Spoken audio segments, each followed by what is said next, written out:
할렐루야. 하나님 감사합니다. 오늘들 저희들도 이 귀한 저녁에 불러주심에 감사드립니다.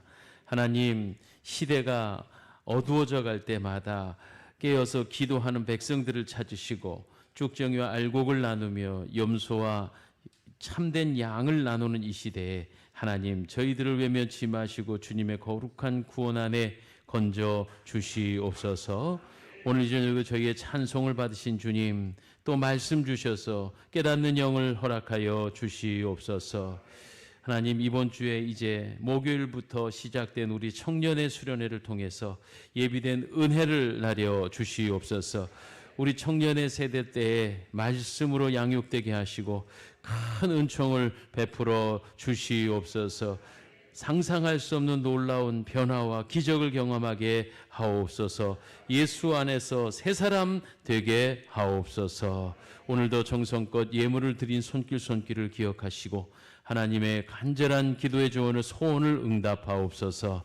또 오늘 이 저녁에 연약한 성도들 만지시고 치료하옵소서. 문제 가운데 고민하는 성도들 있나요? 하나님, 그 모든 문제 속에 감춰져 있는 주님을 만나게 도우시옵소서. 문제가 해결되어 간증거리 되게 하옵소서. 우리 주 예수님의 이름으로 기도하옵나이다. 아멘. 아멘. 할렐루야. 오늘도 이 저녁에 잘 오셨습니다. 나는 찬양 인도를 김 목사님이 하시길래 반주 누가 해? 이랬더니 진우가 하는 거야. 너무 반가워가지고 제가 볼 때는 김영은 목사님 반주만큼 잘한다 그러면 김영은 목사님보다 더 잘한다 그러면 기분 나쁘겠죠. 박수. 고맙습니다. 청년들 내일 모레부터 시작돼서 우리 교회에서 100명이 넘는 청년들이 함께 뛰고 말씀 듣고 은혜 받을 겁니다. 여러분께서도 함께 중보해 주시고 저녁에 말씀 집회가 본당에서 계속 있는데 여러분께서 함께 은혜 받으셔도 좋습니다. 그냥 청년들과 함께 어울린다는 것도 영광이죠. 얼마나 감사한지요. 오늘 이 저녁에도 주께서 주시는 말씀으로 주님의 음성을 듣게 되길 축복합니다. 저는 삼손을 통해서 몇 가지 중요한 이야기들을 나누고 있습니다. 참 영적 금수저로 태어난 자가 그 모든 권한과 축복이 참 아깝다. 그렇죠? 왜 그랬을까요? 신실성, 믿음의 순수함과 그리고 진실함이 부족했다. 아브라함과 비교해 보니까 아브라함도 참 괜찮은 인물이었으나 그가 원래 좋은 인물이 아니었고 하나님이 그를 고난이라는 것을 통해 다듬어 가셔서 믿음의 거장을 만들었다. 모세랑 비교해 보니까 금수저건 똑같은데 삼손도 그랬고 모세도 그랬고, 그러나 모세는 바울은 모세랑 비교하면 그렇고 그 다음에 아브라함과 비교하면 고난이 없었고, 바울은 가치관을 저 하늘나라로 봤고 상급을 바라봤고, 그리고 또 내가 좋은데 무슨 상관이에요 라면서 자기의 육신의 욕심을 따라 살았던 삼손이 왜 망했는가 하느니, 어제는 친구의 덫이란 말씀을 나누면서 일생의 귀한 친구, 믿음의 배우자, 그리고 함께 삶을 나눈 동무, 그리고 매스미디어, 이거 주의해야 한다, 이런 말씀으로 나눴습니다. 자, 오늘은요 감정 주도적 인생의 덫이라는 말씀을 함께 나누겠습니다. 자, 말씀 한 자를 찾아볼까요? 민수기서 20장 10절로 12절.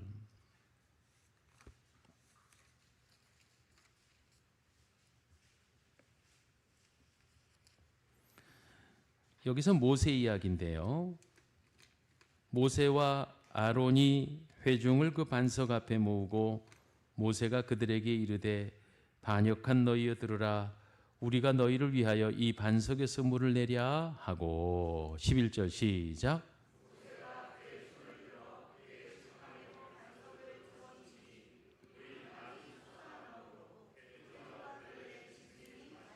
(12절) 다 함께요. 여호와께서 모세와 아론에게 이르시되 너희가 나를 믿지 아니하고 이스라엘 자손의 목전에서 내 거룩함을 나타내지 아니한 고로 너희는 이 회중을 내가 그들에게 준 땅으로 인도하여 드리지 못하리라 하시니라.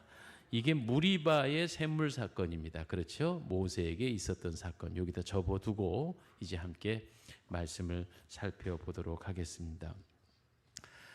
이 삼손에 관해서 우리가 함께 분석하고 있는데요. 오늘은 삼손의 감정 제어에 관한 것이에요. 감정, 우린 다 감정을 가지고 살잖아요. 근데 이 삼손의 삶을 가만히 연구해 보면 참 딱하기 그지없어요. 믿음 안에서의 상식을 벗어납니다. 상식적인 거하고 세속적인 게 달라요. 예. 이 세속적인 건 세상 기준이고 믿음의 상식적이라는 건 말씀 기준이라는 얘기거든요. 한 번만 따라서 해주실래요? 말씀 기준. 예, 말씀 기준. 말씀 안에서 해석되어지는 일반적 상식이 있다는 겁니다. 아, 성도는 그래야 돼. 목사는 그래야 돼. 이런 얘기입니다. 그런데 삼손은 누구예요? 정체성이 뭐예요? 사사고 나실인이에요. 근데 사사오이자 나실인답지 않았다는 얘기입니다. 그러면 어떻게 살았어요? 신앙 상식적이지 않고 감정 주도적으로 살았던 대표적인 인물이다. 한마디로 욱하며 살았다는 얘기입니다. 삼손의 힘이 어디서부터 나오나요? 예, 머리카락부터 나온다고 본인은 알고 있었지만 하나님의 영통함으로 나오는 거예요. 그 머리는 그걸 상징하는 거예요. 여러분, 하나님을 사랑한다는 것을 선악과로 상징하고 있는 거지 선악과 자체가 독성이 있어서 그걸 먹다가 사람이 죽는 게 아니잖아요. 상징성이라는 게 있습니다. 저는 고이 모셔두긴 했습니다만 결혼 반지가 있잖아요. 결혼 반지가 뭐 금 몇 돈 이렇게 돼 있습니다. 아무튼 저도 있어요. 근데 결혼을 제가 28살에 했는데 그때 당시 공연을 많이 다녔잖아요. 제가 CCM 가수였기 때문에. 그러니까 막 그냥 온 교회 방문하면 방문할수록 권사님들이 공연이 끝나고 나면 내한테 쫓아와서 아이고 전도사님 혹시 장가 안 갔으면 내 딸 좀 소개할까요? 내 손녀 좀 소개할까요? 이랬다니까. 그래갖고 제가 슬쩍 결혼 반지를 주머니에 넣고 그러면 안 되잖아요. 그죠? 이건 결혼 반지가 가치가 있는 게 아니라 상징성이라는 거예요. 상징성. 그렇죠? 예.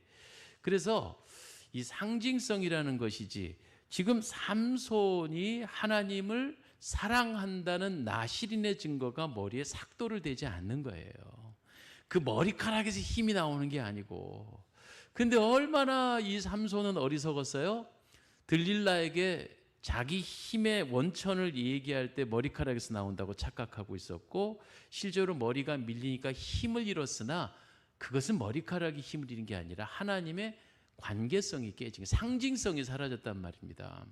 우리 결혼 반지라는 게 뭐 금 몇 돈 요즘이야 뭐 한 돈도 많지만 어쨌든 돈 한 30만 원 돈 그거 그냥 그 사람과 사랑이 깨지면 그거 빼버리면 그뿐이라는 거죠. 이게 무슨 어떤 그 묘한 능력을 지닌 반지가 아니다. 그런 말씀을 드리는 거예요. 삼손은 그만큼 신앙의 상식적인 행위이기보단 자기의 감정에 치우쳐서 감정으로 망한 사람이다. 이렇게 말할 수 있어요.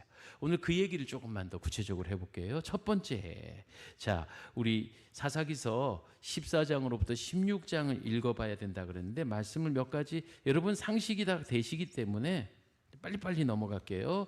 14장 1절 삼손이 제가 말씀드렸지요. 수태고지를 통해 하나님의 놀라운 계획 안에 태어난 나실인이자 사사였던 삼손. 그 삼손이 드디어 때가 되어서 공생애를 시작합니다. 공생의 첫 발걸음. 포부도 당당하여 여러분 예를 들어 학교 15년 다니고 막 석사 박사 다 해가지고 드디어 여러분이 어떤 일을 딱 시작한다 할 때 얼마나 영광스러운 첫 출발이냐고. 그게 바로 14장 1절이거든요. 사사 삼손의 첫 발걸음입니다. 뭐라고 써있나 한번 보세요. 시작. 삼손이 딥나에 내려가서 내려간 것까지는 그렇다 치고 거기서 블레셋 사람의 딸 중에서 한 여자를 보고 이렇게 말한 거. 아니, 사사가 돼가지고 사사의 역할은 두 가지라고 그랬습니다. 첫 번째는 백성을 신앙으로 이끌어가고, 두 번째는 사명이 뭐라고요? 적군들을 통해서 백성들을 보호하는, 이 두 가지 사명 때문에 불림을 받은 거예요. 그런데 삼손이 왜 딥나에 내려갔냐고. 그러면 좋게 해석을 해가지고 그래도 첫 발걸음이 정찰이라도 하자, 뭐 이런 건 아닐까요? 적진을 정찰하자. 좋은 뜻으로 갔다고 치면 그 좋은 마음 가지고 유지해야지. 왜 남의 나라 가서 정탐한다고 하더니 여자에 홀딱 빠져갖고 오냐고. 예, 무슨 말입니까? 육신의 감정에 이끌리는 거예요. 아니, 사실 그래요. 우리 모두 다 마찬가지입니다. 여러분, 우리는 제가 목사이기 전에, 여러분 어떤 직분자이기 전에 우리가 한 사람의 크리스찬입니다. 기억나십니까? 그 세례를 받았을 때 그 떨리고 설레던 마음. 세례 안 받으셨습니까? 표정들이 나는 그런 떨림이 없었어요 하는 그런 표정들을 하시면 안 되죠. 네. 설교는 성도들이 도와주는 겁니다. 예, 그러니까 자, 다시 내가 그 세례를 받던 그 설레고 떨리던 그 마음. 예, 아이고. 예. 그렇게 결단을 하고 살다 보니까 세례는 좀 약한가요? 그러면 우리 적어도 목사 안수 받던 그날, 예? 우리 장로님 장립되시던 그날, 권사님들 그 선포되셔서 막 목에 메달 걸고 막 사진 찍고 하는 그날, 우리 다 잘해보자 그랬잖아요. 솔직히 그런 마음 없이 받은 분은 없잖아요, 그죠? 아니, 하다못해 저희 아버님이야 장로님 되시려고 했던 목적은 다른 거 한 개도 없어. 우리 아들 담임 목사 될 때 부끄럽지 않게 하겠다, 이런 목적으로. 그것도 순수하신 거죠, 솔직히. 아들 담임 목사 곧 되는데 애비가 장로 돼야지, 이런 어떤 그 굉장히 아기 같은 순수한 마음으로 시작하셨다 할지라도, 제가 처음 신앙생활을 시작할 때는 친구들의 전도도 있었으나 제 마음속에는요, 교회 가는 그 이유가 뭐였게요? 제가 한번 말한 적이 있는데, 여학생들하고 짝짝꿍 할 수 있는데 교회잖아. 그래서 그런 마음으로 교회를 갔단 말이에요. 그래도 철들면 은혜 받고, 아, 그게 신앙생활이 아니구나 하면서 철드는 때가 있다, 이런 말입니다. 적어도 우리 여러분 여기 대부분 집사님 이상이니까 그 어떤 계급으로서의 무게감을 떠나서 계급처럼 생각하지 말고, 내가 세례받았던 그날, 내가 진심으로 신앙의 그 중생의 체험으로 감격했던 그 첫사랑의 열정, 그땐 다 누구나 다 그런 마음을 가지고 살았다고요. 삼손도 좋게 해석해서 그랬을 거라는 거예요. 그런데 멀쩡히 가가지고 왜 아가씨에게 그냥 쏠딱 빠져갖고 오냐고. 그리고 집에 돌아와서 사사가 첫 발걸음, 첫 출근 해놓고는 돌아와서 하는 얘기가 뭐예요? 아버지, 나 블레셋 여자 좋아졌다? 장가 보내줘잉! 그랬단 말이에요. 주일날 제가 그랬죠. 이랬더니. 무슨 말입니까? 사명을 잃어버리고 육신의 욕심이라고 하는 이성적 감정의 사명을 잃어버린 감정 주도형이었던 사람이더라 말이에요. 어쨌든 총각이 아가씨 좋아하는 거, 그러나 하나님께서 나시리는 그러면 안 되는 거였잖아요. 그렇죠? 제가 설교를 준비하면서 지금도 우리 교회에서는 이미 했으니까 또 못하지만 어디 가면 꼭 다루는 설교 하나가, 장자는 원래 그러는 겁니다. 그 설교 하거든요. 국제시장이라는 영화에 거기 주인공 덕수가, 우리 교회도 덕수가 있지만 이제는 덕수가 계속 그래요. 어린 아들 아빠가 어디죠? 예, 홍남부두에서 아빠 헤어지면서 여동생 때문에 이제 헤어진 거잖아. 그러면서 어린 아들을 붙잡고 아빠가 덕수한테, 덕수야, 이제 네가 우리 집 가장이다. 그리고 헤어져서 영 만날 수 없어서 그때 그 덕수는 자신이 가장으로서의 책임을 정말 힘겹게 감당해서 쉬지 못하고 놀지 못하고, 그리고 동생들 살피고, 그 동생들 시집장가 잘 보내고 이젠 허리가 구부러진, 이젠 얼마 죽음을 앞둔 노인이 된 그 덕수가 환상 속에서 자신의 아버지에게, 아버지 제가 잘 살았지, 이만하면 장자 노릇 했지, 이러는데 와, 너무 감동이 되는 거예요. 그렇잖아요. 그렇잖아요. 우리 그랬잖아요. 믿음 생활 그렇게 하셨잖아요. 물론 때로는 세상 가운데 세파에 시달리고, 인생이라는 게 사람이 이 땅에서 발을 딛고 살기 때문에 약해질 때도 있었지만, 오늘도 여러분 솔직히 이렇게 좋은 계절에 빨리 집에 가서 발 닦고 맛있는 거 먹고 텔레비 조금 보다가 그러다가 편안히 잘 수도 있는데, 지금 여러분들이 다 그런 사명 안에서, 아니 그런 거 아니더라도 하다못해 아이고 지난번 부목사님 할 때 많이 모였는데 오늘 안 모이면 또 우리 담임 목사님 실망할 꼴을 어떻게 보나, 불쌍하다, 한번 가주자, 이런 게 사명이 아니겠냐 이 말이에요. 그죠? 내가 인원수 세 났거든. 그날 화요일 날 저녁에 김지영 전도사한테 사진 찍어 보내라 했거든. 내가 몇 명 오셨나. 그런 것들이 다 사명이에요. 그죠? 사명이에요. 근데 어떻게 사사가 돼갖고 나신이 돼가지고 정찰을 하러 갔다고 좋게 해석해보고 딥나로 내려가. 그런데 아가씨에 홀딱 빠지냐고. 그래갖고 돌아와가지고 그저 아버지 어머니에게 땡깡을 놓는 거예요. 그러니까 아버지가 그렇게 얘기했잖아요.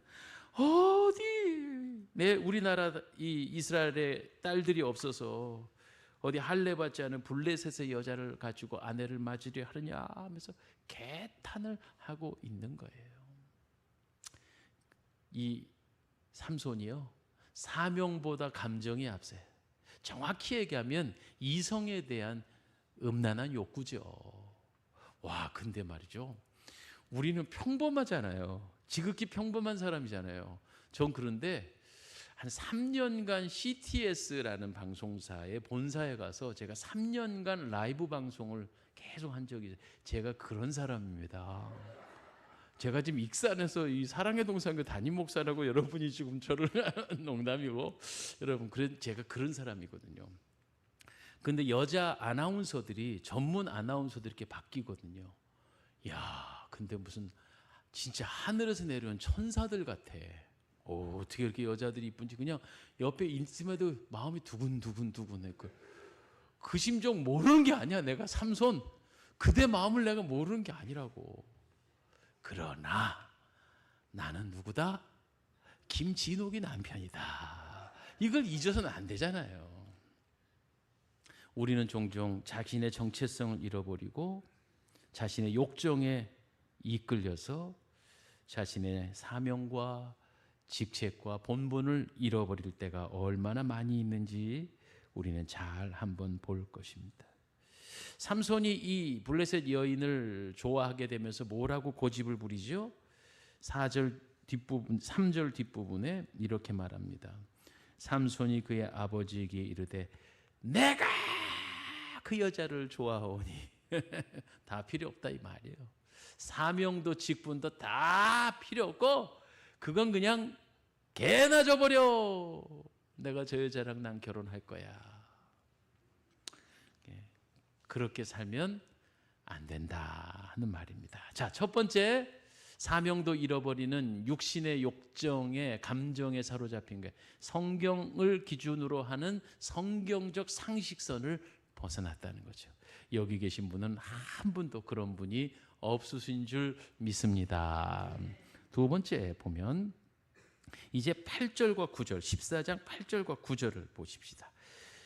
얼마 후에 삼손이 그를 맞이하려, 그 여자를 맞이하려고 다시 갔다가 그 사자의 죽음을 본즉, 이거 자기가 딥나에 내려가다가 사자가 어흥 하니까 어디 고양이가 까불어 그래서 쫙 찢어 죽인 거예요. 삼손한테는 고양이 수준도 안 되는 사자를 죽여버리고 돌아왔는데 사자의 죽은 시체 속에서 글쎄 아이 벌이 벌집을 만들고 꿀이 이런 경우가 있는가 봐요.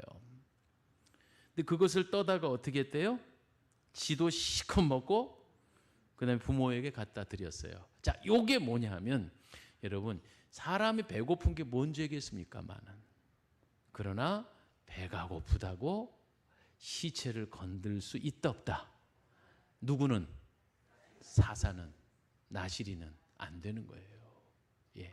그러니까 우리가 하나님의 친백성이죠. 그러니까 우리가 아무리 세상에 육신을 지니고 살아도, 제가 목사로서 듣기에 제일 민망하고 부끄러운 말이 이런 게 있습니다. 목사님, 먹고 살아야 되잖아요. 이럴 때 저도 먹고 살거든요. 이런 얘기 하고 싶을 때가 있어요. 여러분, 맞아요. 직장이 있고 삶이 있고 그래요. 근데 사람은 먹고 사는 존재가 아니에요. 우리 예수님 보세요. 예수님은 능력이 없으셔서 굶으셨어요? 아니잖아요. 돌덩어리를 떡으로도 만들 수 있었잖아요. 마귀가 또 그걸 가지고 유혹하셨잖아요. 그럴 때 예수님 말씀하기, 사람이 떡으로만 살 것 아니요 하나님 입에서 나오는 말씀으로 살 것이다. 그러니까 정말 우리 인생이 영혼 몸을 지닌 존재로, 몸만 행복하다고 진정한 행복이 아니다라는 것을 우리는 알잖아요. 우리는 영혼 몸을 지닌 존재잖아요. 그러니까 말씀을 끝없이 영혼의 양식을 풍부하게 먹을 때 영이 살고 범사가 잘 되고 강건한 것이 따라온다는 것이죠. 근데 삼손은 그러하지 못했어요. 심지어는 배고픔으로 감히 죽은 시신을 만지고, 그리고 또 그게 그 죄의 확장성이라는 건데, 혼자 하면 불안하다? 그러니까 지가 먹고 자기의 부모에게 그 꿀을 떠다가 또 같이 범죄자를 만드는 거예요. 이게 공범이라는 거죠. 그러나 부모는 이게 사자의 시체에서 나온 꿀인 줄도 알지도 못하고 당하는 거예요. 그 국민학 초등학교 때 우리 무슨 놀잇감이 있었나요? 우리는, 남자애들은 대체적으로 운동장에다가 오징어를 그려놓고 오징어 가이상, 오이죠 가이상, 맞아요? 예, 그런 놀이를 했고, 여자 아이들은 고무줄 놀이를 했단 말이에요. 까만 고무줄을 이렇게 길게 양쪽에 붙잡고, 장난감 기차가 칙칙 떠나간다, 과자와 설탕을 실컷써. 맞아요? 엄마 있는 우리한테. 예. 그러면요, 우리 사내 아이들이 이제 장난기가 돌아가지고 요만한 연필 깎는 칼을 갖고 있다가 그냥 가가지고 애들이 팽팽하게 쥐를 잡고 하고 있다 보다 탁 끊으면 그 양쪽에 붙잡고 있던 우리 여자친구들이 찰싹하면서 울고 하는, 그게 그렇게 재밌었다고. 그런데 아무리 개구지고 아무리 정신 나간 꼬마해도 혼자서는 안 합니다. 작당을 하지. 서너 명이 작당해서, 야 내가 자르고 니는 튀고, 야 넌 빼고, 야 이렇게 되는 거예요. 그게 죄의 확장성이라는 겁니다. 근데 이 삼손이요, 자기 한 사람이 나실인의 법도를 어긴 것이 아니라 부모에게, 부모의 무지함에 확장시키고 있는 아주 비열한 모습도 이 안에서 볼 수 있습니다. 여러분, 배고파서 먹는 게 뭘 잘못입니까? 아니요, 나실인은 그러면 안 되는 거였습니다. 국제시장의 덕수도 배불리 먹을 줄 알아요. 쉴 줄 알아요. 그런데 아버지로부터 받은 사명, 네가 이제부터 우리 집의 장자다, 가장이다 라고 한 말에 자기는 못 먹고, 자기는 비록 월남전 가갖고 다리를 절고 장애를 입어도 동생들 잘 되고 엄마 잘 모시는 게 사명이에요. 자기도 먹을 줄 알아. 자, 그런 거 아니겠어요? 우리 부모님들이 아이들 쑥쑥 자라나는데 다음 날 떏거리가 없어서 그날 밤에 빈 쌀독을 놓고 눈물을 뿌려요. 그 심지어는 옛날에 그런잖아. 철없는 남편은 밤중에 친구들 불러다가 술상 봐오라고 그러고, 막걸리 받아올 돈 없는데 집에 있는 기둥 깎아다가 불 떼가지고 안주 만들고, 그 다음에 머리 잘라다가 술 받아오고. 이거 어디서 나온 얘기야 진짜. 가슴 아프다, 그치? 다 그게 처자식 먹여 살리고 그런 부모들의 사랑 때문에. 근데 요즘 그런 걸 놓치고 사는 시대잖아요. 조금만 불편하면 헤어져. 찢어져. 뭐. 아니 갓난쟁이 기저귀도 안 뗀 애를 그냥 집에다 가둬두고 부모는 PC방 가고 게임에서 애를 굶겨 죽이고 그런 시대에 우리가 살고 있습니다. 육신이 요구되는 것. 내만 배부르면 그뿐이고. 우리 어머님들 그러하지 않으셨잖아요. 예, 내 새끼 입에 먹을 거 들어가면 여름 가뭄에 물대는 것까지 기쁘고. 그러니까 철없는 자식들은 우리 엄마는 짜장면을 싫어하는 줄 알았다. 우리 엄마는 생선 대가리만 좋아하시는 줄 알았다. 이게 사람 사는 거 아니겠냐 말이에요. 그게 철났다 그러잖아요. 철났다. 근데 삼손은요, 자기 육신의 주림을 그렇게 육신의 그 욕정을 버리지 못했다는 게 감정 주도적인 사람이었습니다. 자, 세 번째입니다. 14장 19절을 가볼까요? 19절은 또 이런 얘기가 나와요. 일곱째 날 지전에 19절 그 다 얘기가 나온 거니까 여호와의 영이 시작 여호와의 영이 삼손에게 갑자기 임하시며 삼손이 아스글론에 내려가서 그곳 사람 30명을 쳐 죽이고 노략하여 수수께끼 문 옷을 주고 심히 노하여 그의 아버지 집으로 올라갔고. 아니 뭐 여기서 하나님의 그 영이 임했다라는 부분에 대해서는 다른 해석을 할 수 있지만 이걸 일단 넘어가고 삼손이 여차저차해서 엄청 열받았어요. 그죠? 열받았어요. 그 설명을 그냥 생략할게요. 그랬더니 자기가 이제 내기에 졌단 말이에요. 내기에 져서 옷 30벌을 줘야 될 입장이 되니까 지 거를 안 주고 지금 아스글론에 내려가서 애꿎은 사람 30명을 쳐 죽여서 옷을 뺏어다가 수수께끼에 그 내기에 지닌 것에 대해 갚아버렸다. 이런 말씀입니다.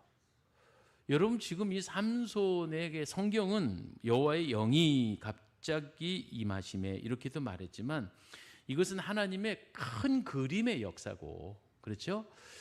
정확히 얘기하면 삼손이 분노가 탱천해서 분기탱천해서 삼손의 힘이 삼손 스스로는 머리카락에서 나온 줄 알았고 영적인 바른 성경적 해석은 하나님과 영적 통로가 열릴 때 하나님 부어주시는 거고 근데 저는 삼손의 힘은 분노에서 나온 것 같아. 열받으면 힘을 써. 열받으면 힘쓰는 파란 괴물 이름이 뭐죠? 헐크. 그걸 아세요? 네. 열받으면 힘쓰는 파란 괴물 헐크도 아니고 와 지가 화난다고 사람을 애꿎은 사람 30을 노략질을 해? 여러분 이건 애국도 아니고 결과적으로야 블레셋을 치는 것으로 됐으나 아니에요. 절대로 이스라엘에게 도움이 되지 않았어요. 나중에는 오죽하면 이 망나니 삼손을 이스라엘의 장로들이 찾아와서 야 너 때문에 우리가 살 수가 없다. 그러니 우리가 널 잡아다가 좀 블레셋에게 바쳐야 되겠다 하는 그 사건이 뒤에 나오잖아요. 그러니까 도대체 이 삼손 때문에 바람 잘 날이 없는 거예요. 왜? 자신의 분노를 다스릴 줄 몰라서. 여기에서도 애국 정신도 아니고 무슨 자기가 피해를 입어서 자기 목숨 건지고자 하는 거를 남이 나를 해코지 하려고 할 때 그걸 막다가 남을 다치게 하는 걸 무슨 방위? 예, 정당방위라 그러잖아요.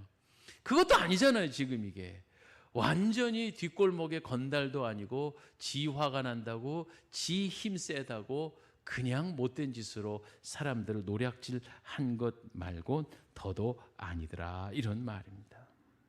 뒤에 가면은 또 자기의 여자를 다시 찾으러 갔다가 그래놓고는 딴 데 시집 갔다 그러니까 화학김에 여우 300마리를 붙잡아다가 횃불을 붙여갖고 밀밭을 다 태워버리는 그런 행위가 뭐 어때요? 그래갖고 결국은 블레셋 곤란하게 만든 거니까 사사로서의 사명을 감당한 거라고 말할 수 있겠죠. 그런데 그렇지 않다니까요. 그것 때문에 얼마나 곤란한 사건들이 많이 있었느냐 하는 것입니다. 자, 이번에는요 조금 다른 관점인데 네 번째로 자, 뒤에 한번 보십시다. 사사기서 15장 4절로 5절 보겠습니다. 삼손이 가서 시작.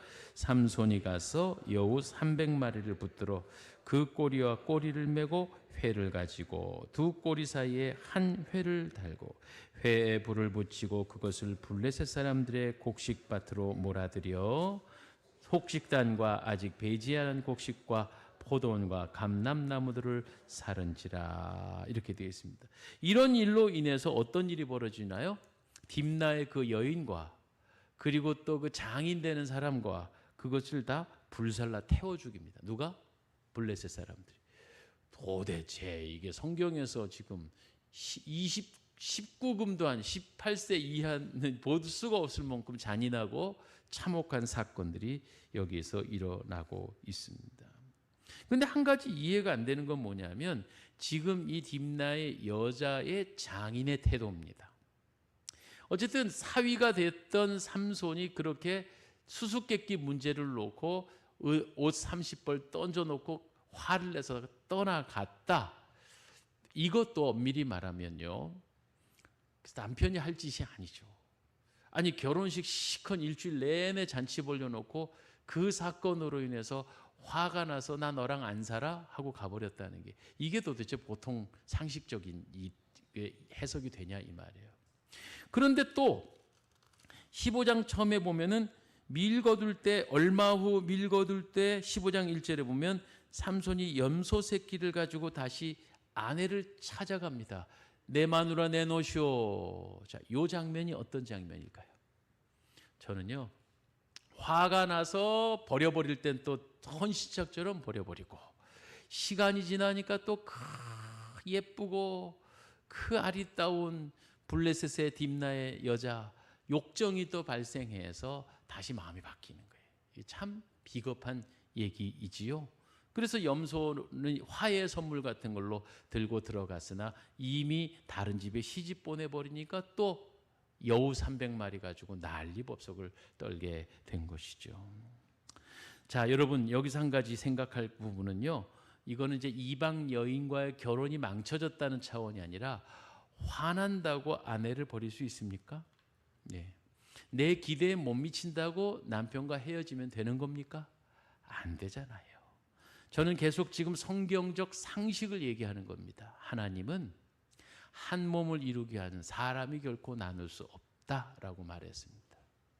저는 목회를 하면서 저도 원치 않는 결손 과정을 겪었잖아요. 결과적으로는 또 우리 부모님들께서 잘 살고 이제 또 행복하게 살고 계시지만 저는 그래서 가정이 이렇게 나눠지는 것에 대해서 못 견디는 상처가 있어요. 목회하면서 이렇게 나눠지고 헤어지는 것들은 막 끝까지 쫓아가는 거예요. 그래서 지난번에 제가 간증했었던 그 가정도 지금 이제는 거의 이른이 다 돼 가시는 부부가 행복하게, 그때 헤어졌으면 어떡할 뻔했냐고. 또 한 번은 등산 모임을 자주 가는 신랑이 있었는데 거기서 또 딴 사람하고 눈이 맞은 거예요. 그래가지고 아예 이제 자식들하고 대학생이었어요. 대학생 자식들하고 부인 되시는 집사님은 늘 울고불고 하는 거예요. 그걸 보기가 너무 안타까워서 교회를 아예 떠나보내고 바람이 난 그 분을 제가 막 쫓아다녔어요. 아침마다 무난 인사를 드리며 집사님의 양심은 건강하십니까? 오늘 새로운 여자 만나서 살림살이 폈습니까? 그러면서 계속 제가 그건 잘하거든요. 엄청 괴롭히거든. 그러니까 이 남자와 양심이 그래도 살아있으니까 못 견디고 몸부림을 치는 거예요. 정말 고통스러워하는 거예요.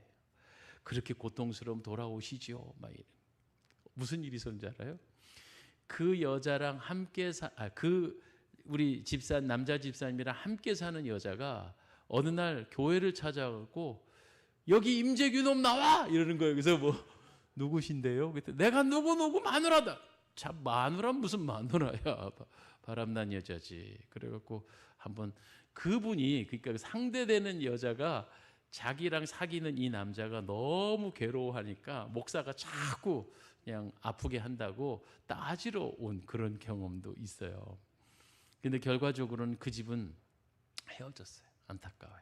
예, 그리고 그 자녀들이 미국 가서 유학을 가 있었는데 호주에 가 있었구나. 호주에 가 있었는데 그 자녀들 공부를 마치지 못하고 돌아왔어요. 지금도 그 아들하고 교제를 하는데 참 그런 면이 있어요. 그러니까 얼마나 아이들이 고통받고 힘들어하는데 무슨 일이 있어도 견도 보면 돌아오더라고. 예, 지금은 인간고시를 못하는 배우자라도 남편 입장에서 아내 입장에서 남편이라도 하나님이 정한 짝은 결코 포기하지 않는 것이다. 조금 더 구체적인 얘기들을 할 수 있으나 뭐 여기까지. 그런데 이 삼손은 어떻게 했어요? 자기가 화가 난다고 버려버리고 또 정욕으로 불타오르니까 또 만나러 가고, 이것이 얼마나 비성경적 상식을 넘어서는 형편없는 일이었나 하는 것입니다. 여기서 가장 문제는 뭐냐면 분노에 관한 것입니다. 화가 나서라는 거죠. 화가 나니까 이성을 잃어버려요. 그런 의미로 볼 때 어쩌면 모세라는 인물을 우리가 또 참고해 봐야 할 것 같아요. 모세는요, 모세를 하나님께서 정말 귀하게 다듬으시고 아름답게 쓰셨고, 모세는 일평생 하나님의 일꾼으로서 사명을 완수한 사람입니다. 그러나 모세의 일생을 살아보면 안타까운 면이 몇 군데 있었어요. 애굽의 왕자였을 때 40세 됐을 때 그만 혈기로 살인자가 됩니다. 그러니까 어쩌면 바로 쓰임을 받고 있었을지 모르는데 80세까지 광야에서 목동 생활을 해야만 했습니다. 그래서 아주 잘 다듬어 졌는 줄 알았어요. 그런데 두 번째 모세의 혈기가 어디서 나오냐 하면, 모세가 40일 동안 시내산에 가서 하나님께 율법과 십계명 돌판을 받아 내려오는데 아론과 백성들이 무슨 짓을 했어요? 금송아지를 만들어 놓은 거예요. 그러니 이 모세가 어떤 일이 됐죠? 화가 나가지고 그거 어떻게 받은 십계명 돌판인데 백성들 앞에서 그것을 깨어버렸다 이 말입니다. 늘 거기서 아쉬운 게 그거예요. 야, 그렇게 다듬어지고 훈련받은 모세인데도 불구하고 40세 때 애굽의 군사를 죽인 건 그렇다 치는데 그 백성들이 금송아지 사건에 분노는 일어나지만 아무리 화가 나도 십계명 돌판은 여기다 내려놓고 그다음 다른 걸 집어던져야지. 여러분, 지혜로운 남편은 화가 나도 집안에서 제일 싸구려 싼 거 던져야 되는 거예요. 뭐 휴지를 던지는. 예. 모세가 그렇게 자기 관리를 하지 못한 안타까움이 있었어요. 마지막 사건은 무슨 일이 벌어지죠? 그게 바로 무리바의 샘터 사건입니다. 백성들이 먹는 물로 인해서 불평을 하니까 나중에는 화가 나가지고 하나님은 그저 가리켜라 그랬거든요. 반석을 가리켜라 그랬는데 모세가 뭐라고 말하나 보세요. 모세는 민수기서 20장에 보면 내가 너희들을 위해 물을 내랴 이렇게 말하는 거예요. 그래서 이 사건을 통해서 반석을 꽝꽝 두 번 치는 그것을 내가 너희들. 그런데 하나님이 여태까지 40년간 이스라엘 백성을 마시게 하고 먹여주셨지 한 번도 모세가 대단해서 일어난 일은 아니잖아요. 그런데 모세가 거기서 슬쩍 주객을 바꿔치기 하는 모습. 왜?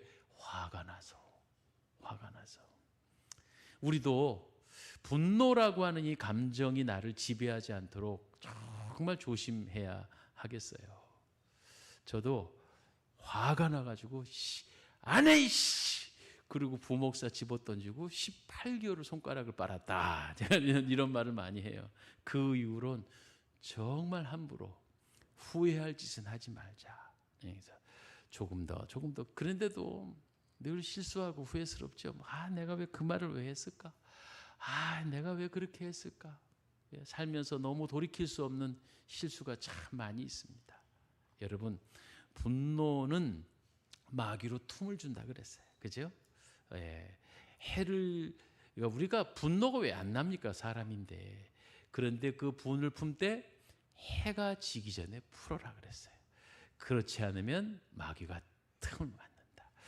저는 아주 지속적으로 그 선교단 사역을 할 때는 천안 감호소를 갔어요. 천안 감호소. 천안 감호소라는 데와 교도소와 좀 다른 건 뭐냐면, 감호소는 재판이 확정되기 전에 있는 사람들을 감호소에 가두게 됩니다. 근데 거기에서 너무 특이한 한 인물을 만난 적이 있는데, 제가 이제 지속적으로 가서 상담도 하고 대화를 하면 정말 호리호리하고 너무 왜소한 체격의 한 남자 청년이 있었는데, 그때도 신문에 아마 났을 거예요. 이 청년이 짜장면 배달하는 직업을 가진 분이에요. 근데 일가족을 살해했어. 4명 일가족을. 그리고 그 집에 마당에다가 그 사람 묻었어.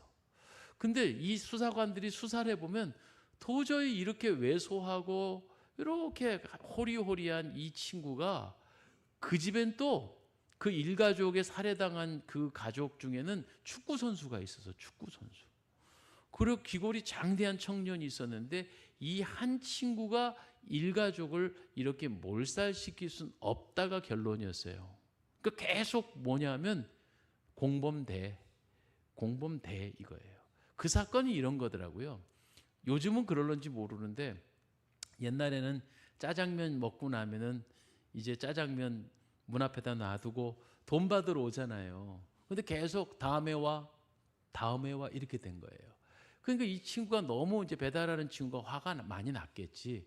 그리고 결국은 뭐 3-4번 바람을 맞다가 다시 돈을 받는데, 주인이 잠자는데 이놈을 뭐 짱깨 뭐 어쩌고저쩌고 이러면서, 그럼 돈을 이렇게 던진 거야. 바닥에다가 돈을 던진 거야. 근데 이 배달하시는 청년이 완전히 돌아버렸어. 확 했는데, 돌아버렸는데 그 다음에 기억이 안 난대. 무슨 짓을 했는지 모르겠다는 거야. 보니까 사람을 자기가 다 죽였고, 일가족을 죽였고, 그리고 도저히 그 일가족을 땅을 파는데 그걸 보통 사람 힘으로 할 수가 없는 거지. 여기서 저는 그분과 대화를 하면서 놀란 게 뭐냐면, 마귀로 틈을 주는데 마귀가 사람을 지배하면요, 예수님의 그 공생의 시절에도 나오지만, 군대 마귀가 한 남자에 들어갔는데 쇠사슬을 끊고, 그죠? 불 속에 뛰어들고, 그런 사람의 보통의 능력을 뛰어넘는다. 그래서 분노가 그렇게 무서운 거다라는 얘기를 제가 좀 길게 설명을 드렸습니다. 여러분, 분을 품 때 해가 지기 전에 풀어야 돼요. 분을 우리가 품을 수는 있어요. 그러지 않으면 내 마음이 서늘하고 음침해집니다. 이게 영적인 상황인데, 왜 마귀를 뱀이라고 표현하는 줄 아세요? 제주도 가면 현무암으로 돌담을 이렇게 이쁘게 해놨잖아요. 절대로 그 현무암 가까이 가면 안 돼요. 특별히 가을철에는 안 돼요. 독오른 독사들이 거의 현무암 구멍 속에 다 들어 있습니다. 그래서 제주도 원주민들 그 얘기 하더라고. 거기 가서 함부로 이렇게 뭐 꽃 폈다고 이렇게 만지고 그러지 말라고. 그럼 딱 뱀 물린다고. 뱀들의 특징은요, 음습한 걸 좋아하는 거예요. 어둡고 차갑고 축축하고. 예. 여러분 한번 보세요. 옛날에 그 연탄광이 지하실에 있었는데, 지하실 불을 탁 켜면 그때 후다다닥 하고 도망다니는 게 있습니다. 뭐죠? 쥐, 지네, 돈벌레, 곱등이, 귀뚜라미, 비암, 바퀴벌레, 예, 공벌레, 뭐 이런 거 있죠. 쥐며느리 막. 지금 생각만 해도 다 싫잖아요. 음습한 걸 좋아하는 거예요. 그러나 만약에 그들에게 햇빛을 비춰봐요, 다 도망가요. 그러니까 오늘 우리가 이렇게 말씀의 빛비침을 받는다라는 겁니다. 이게 이슬비에 옷 젖듯이 아닌 것 같은데, 말씀을 계속 들으면요, 내 마음속에 음습함이 사라지는 거예요. 어쩌다가 말씀 하나 탁 들으면서 깨달으시는 거예요. 아이고, 내가 실수했구나. 이렇게 살면 안 되는구나 하면서 마귀가 기겁을 하고 도망가게 되는 거죠. 근데 누군가를 미워하기 시작하잖아요. 그걸 해결하지 못하면 그 사람이 불쌍한 게 아니에요. 그 인간은 나를 해코지해 놓고 2다리 뻗고 잔다니까, 잘못한지도 모르고. 근데 왜 내가 그 인간 때문에 밤새 잠을 못 자고 밥 먹은 게 올라오고, 왜? 응? 막 고통을 받고 그러느냐고. 예. 그래서 예수님께서 용서하거라 한 거예요. 아니, 하나님, 저 인간이 나를 피해를 줬는데 왜 내가 저희를 용서해야 됩니까? 아니, 널 위해서 용서해야 돼. 내 자신을 위해서 내가 용서해야 된다는 거예요. 풀어줘야 됩니다. 예. 저도 그래가지고 살면서 좀 만나면 불편한 사람이 아직 이 세상에 두 놈이 있습니다. 근데 다 서울 사람입니다. 웬만하면 안 만나질 수 있어서. 그런데도 격리되어 있는데도 불구하고 어떨 때는 불끈불끈 가슴이 팍 뭉쳐지기도 합니다. 그러면은 저도 굉장히 좀 나름대로는 편안하게 살려고 하는 건데 위가 딱 꼬여요. 그러면은 막 뭘 먹어도 소화가 안 되고 막 괴로운 거예요. 근데 이게 그 인간은 30년 전에 내 돈 떼먹고 도망갔지만 그 인간은 지금 모르고 발 뻗고 살고 있는데 나는 그것만 생각하면 내가 병을 얻는다니까요. 그래서 우리가 분노의 감정을 잘 다스리지 않으면 내가 손해가 나니까. 그래서 모세가 안타까운 것은 이 무리바 샘터 사건으로 인해서 넌 거기까지. 그래서 그토록 하나님의 쓰임을 받아 120년간 하나님의 도구로 잘 쓰임을 받았으나 그 아름다운 열매는 다음으로 넘어가게 된 걸 우리가 잘 안다 아닙니까? 그래서 분노란 자기 자신을 죽이는 자살폭탄이다 라고 누가 말을 했어요. 자기를 죽이는 자살폭탄이다. 나를 위해서 용서해야 한다. 어떤 사람은 말하죠. 제가 경상도 목회하면서 경상도 분들이 제일로 잘 쓰는 말이에요.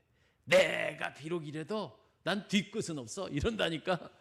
뒤끝 당연히 없지. 니도 죽고 나도 죽었는데 뭐 뒤끝 있을 게 뭐가 있어. 다 죽여놓고 상대방 혈기 다 버려서 당하는 사람 죽이고 자기도 영혼이 상처받고 다 죽은 거예요. 그건 뒤끝이 있을 수가 없는 거지. 그러니까 정말 이 감정과 분노를 잘 다스릴 줄 알아야 돼요. 삼손 보세요. 무슨 사사가 자기 화가 난다고 어쨌든 그래도 자기 아내가 된 사람 버려버리고 또 화가 난다고 30명을 살해하고 아무리 지가 힘이 많아도 화가 난다고 불살라버리고 막 이런 일은 사사는 나시리는 그러면 안 되는 거였습니다. 자, 이제 끝으로 이 16장으로 넘어가면 그걸로 끝나는 게 아니고 또 이런 일이 벌어져요. 16장 1절 삼손이 시작. 삼손이 가사에 가서 거기서 한 기생을 보고 그에게로 들어갔더니. 참고로 오늘 새벽에 또 마침 이 말씀이 있었는데 여호수아서 11장 22절 한번 해보세요. 여호수아서 11장 22절. 여기 나왔네요. 그냥 읽어볼게요. 시작. 11장 여호수아서 11장 22절. 자, 시간적으로 치면은 여호수아 정복 전쟁이고요. 그리고 사사 삼손과의 시간적인 차이는 300년을 거꾸로 올라가는 겁니다.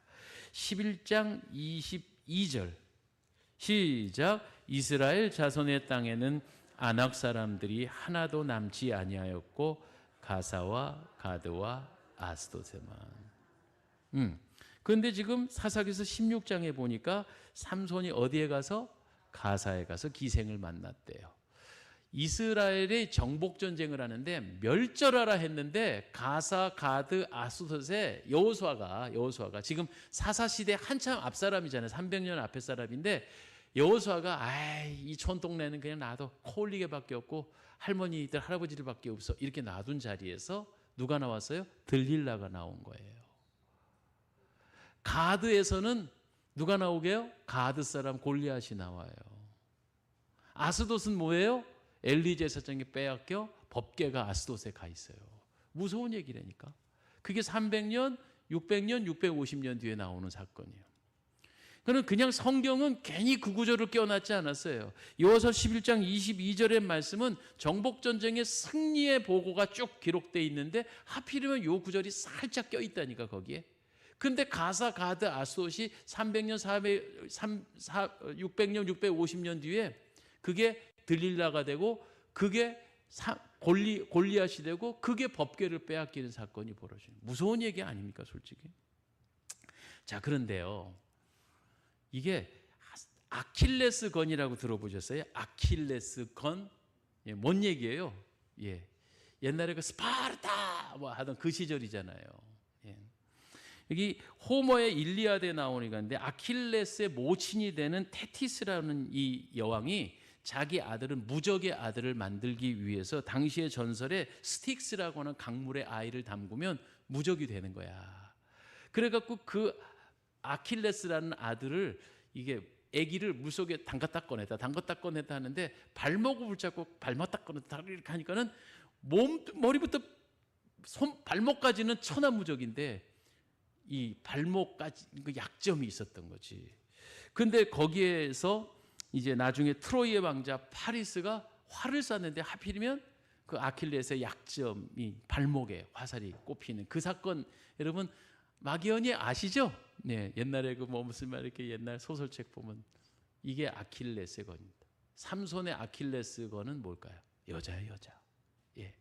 딥나의 사건을 그렇게 호되게 당해놓고도 변함없이 16장에 가면 또 가사에 가서 기생을 만나고, 그리고 기생 들릴라의 무릎 앞에서 처참하게 머리가 밀려져 버리는, 그리고 결국은 눈알이 뽑히고, 그리고 연자맷돌을 돌리는. 여러분, 연자맷돌을 돌린다는 게 이게 상징적인 의미인데 누가 돌려야 돼요? 연자맷돌은 소나 짐승이 돌리는 거잖아요. 근데 사람이 영혼 몸이 있는데, 사람이 온전한 사람이 되려면 영혼 몸이 건강해야 되는데, 세상 사람들은 혼몸만 관심 있잖아요. 세상 지식과 육신의 안일함을. 왜? 그들은 내세를 모르니까. 근데 우리는 영혼이 잘 돼야 범사가 잘 되는 거잖아요. 근데 영혼이 병들면 그건 뭐가 될게요? 짐승이 되는 거예요. 그러니까 혼과 몸은 세상 짐승이잖아요. 원숭이도 유인원도 혼이 있어요. 분별도 하고 자기네 언어도 조금 쓸 줄 알고. 근데 영이 없기 때문에 예배를 드리지 않잖아요. 걔네들이 조물줄 기억할 수 없잖아요. 반대로 영혼의 존재는 천사 같은 경우나 사탄 같은 경우인데, 걔네들은 영도 있고 혼도 있는데 몸은 없잖아요. 걔네는 몸이 없으니까 시공을 뛰어넘는 존재 아니에요. 그럼 우리는 반은 천사 반은 짐승이에요. 영혼 몸을 다 갖췄어요. 그런데 영이 죽어버리면 혼과 몸이 남아요. 혼과 몸이 남은 뭐게요? 짐승이에요. 그 멋진 남자가 이렇게 우락부락하면 어머 짐승 이러는데 그 얘기 말고 그런 얘기 말고 생각을 도모하는 것부터 멸망한다 이 말이에요. 모든 걸 열심히 해도 마귀의 종로로 타고 있다는 거예요. 결국은 삼손이 연자맷돌을 돌린다는 건 인간이 아니라 소로 전락됐다는 그런 걸 상징적으로 말합니다. 왜요? 아킬레스건 때문에. 삼손은 무엇보다 그 놈의 약점, 그 여자, 이것 때문에 결국은 들릴라의 무릎에서 생을 마감하는 거예요. 그리고 또 제가 내일도 다룰 얘기이긴 하지만 마지막 기도가 뭐죠? 하나님, 내가 사사로서 사명을 감당하지 못한 이 죄인을 용서해 주옵시고 마지막 제게 힘을 주셔서 하나님의 영광을 드러내며 이스라엘 백성을 해방시켜 주옵소서라고 기도했다면 얼마나 좋았겠어요. 그렇게 기도하지 않고 뭐라 했죠? 나의 누나를 빼간 내 머리에 삭도를 댄 저 원수들을 내가 원수를 갚게 하옵소서. 애국정신도 아니고 사사의 사명도 아니고 그저 자기의 분노를 분출해서 내 원한을 갚아달라고 하는 이 삼손의 마지막 기도가 얼마나 이기적이냐고요.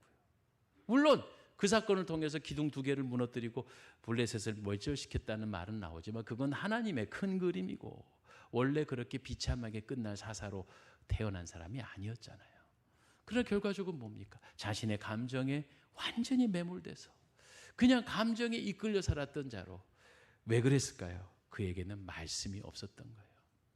그러면 끝으로 이런 말씀을 드릴게요. 우리도 감정에 매여 살지 않고 나의 감정을, 나의 분노를, 나의 슬픔을, 우울감을 다스리는 비법 2가지.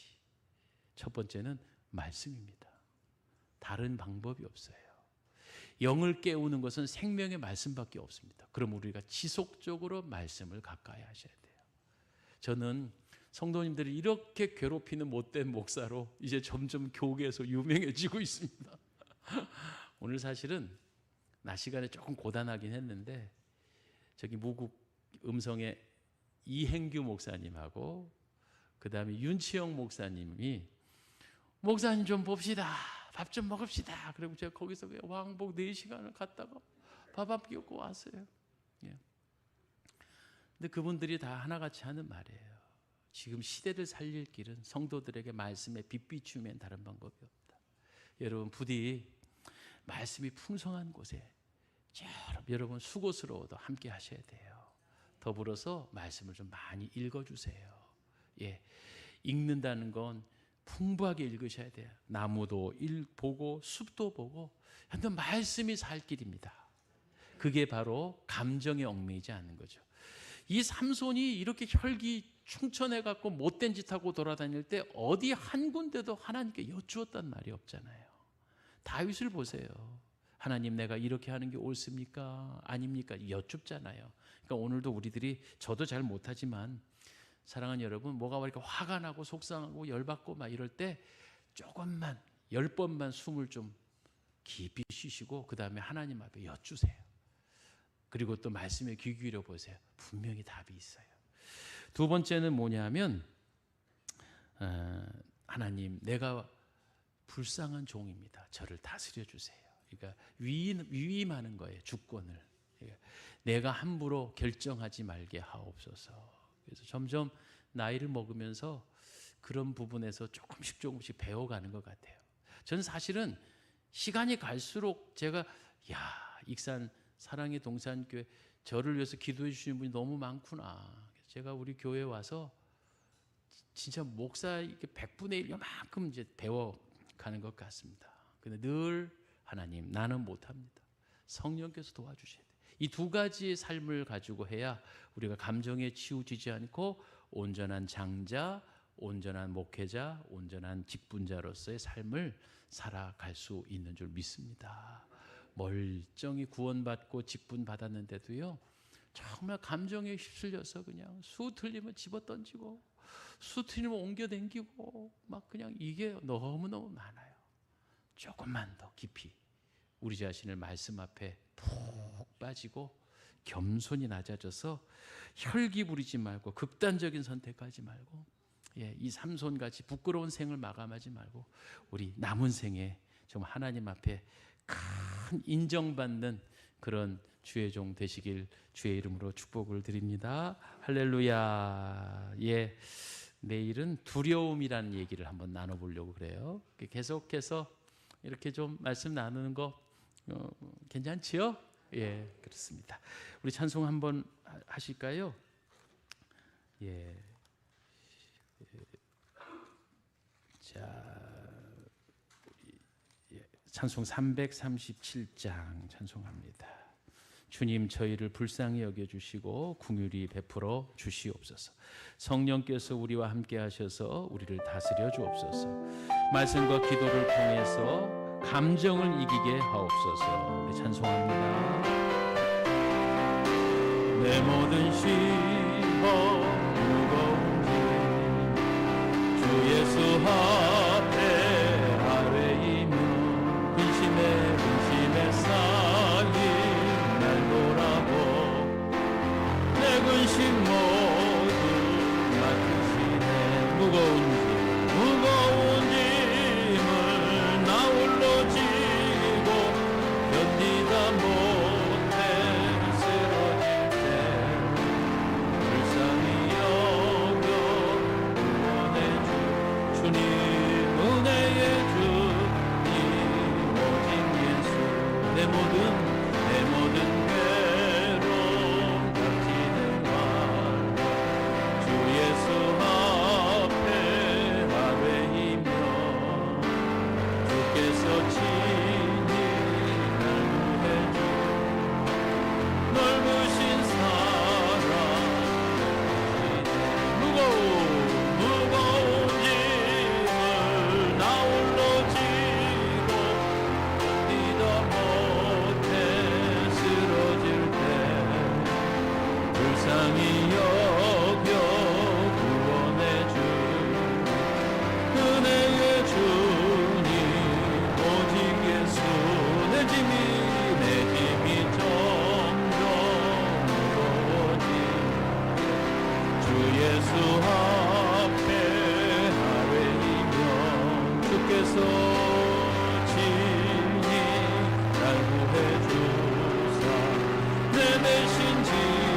아버지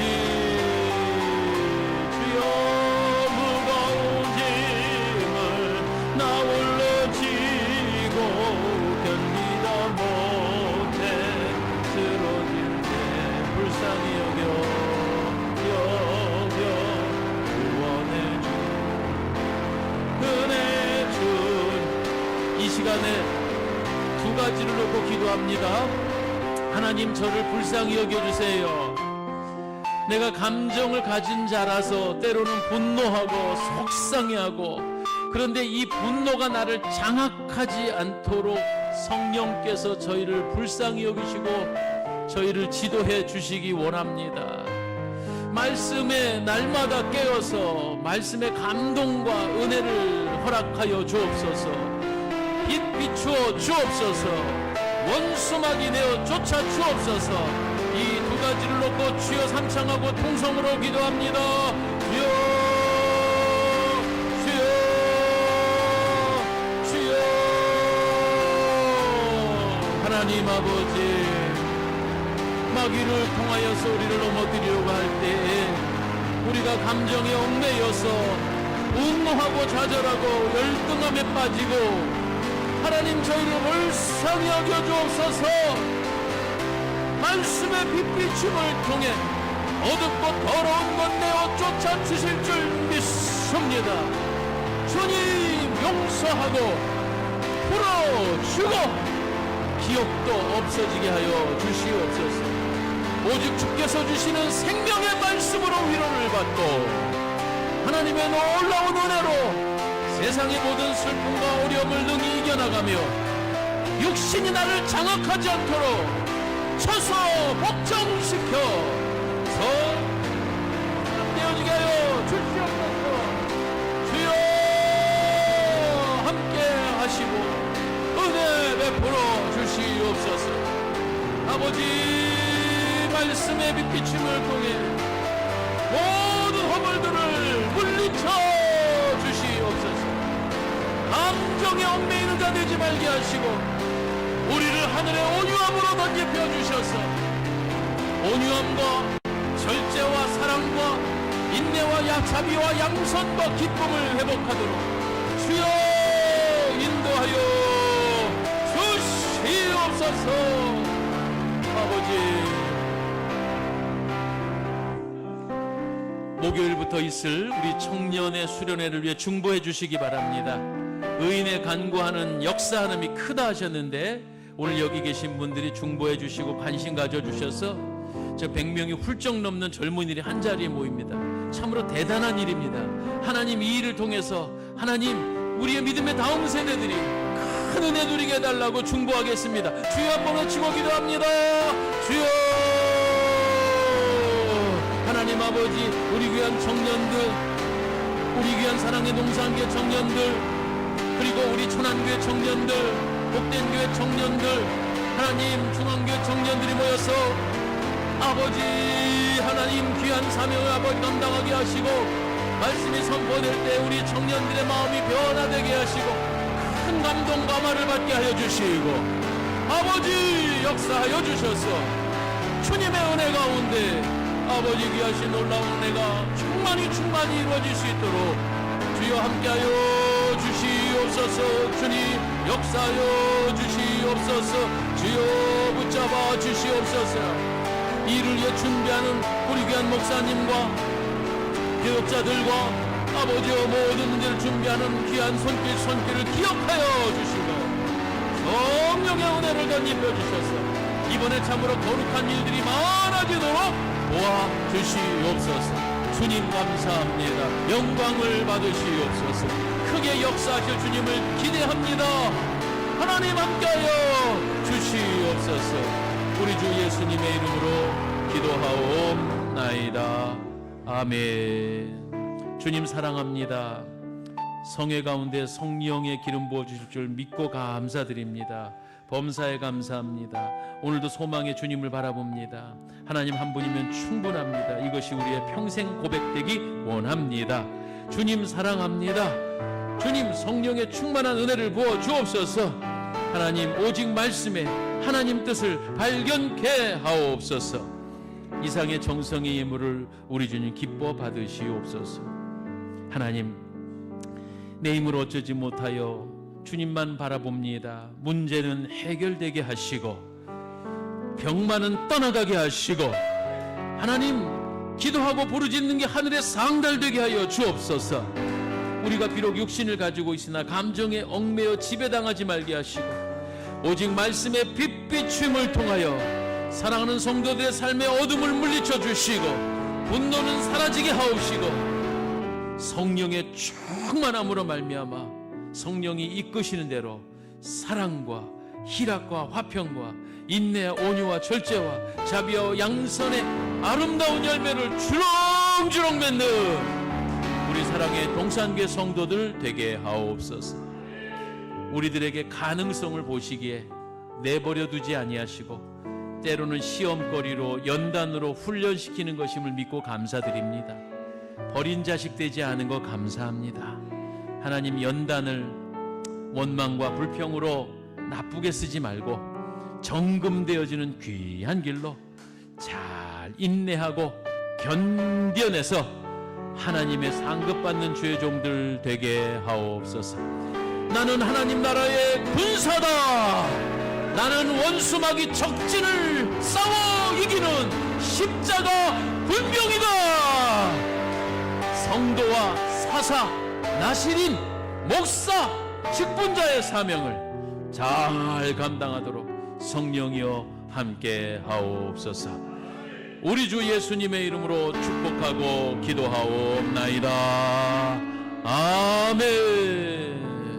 지금은 우리 주 예수님의 은혜, 아버지 하나님의 사랑, 성령의 교통, 인도, 역사 충만하심으로 이 세상을 살아가지만 감정의 얽매인 자가 아니라 성령의 얽매인 자 돼서 성령의 주시는 능력을 받아 넉넉히 세상을 싸워 이겨나가는 십자가 군병 되기를 원하는 귀한 성도들 머리머리 위에 영원히 계시옵기를 축원하옵나이다.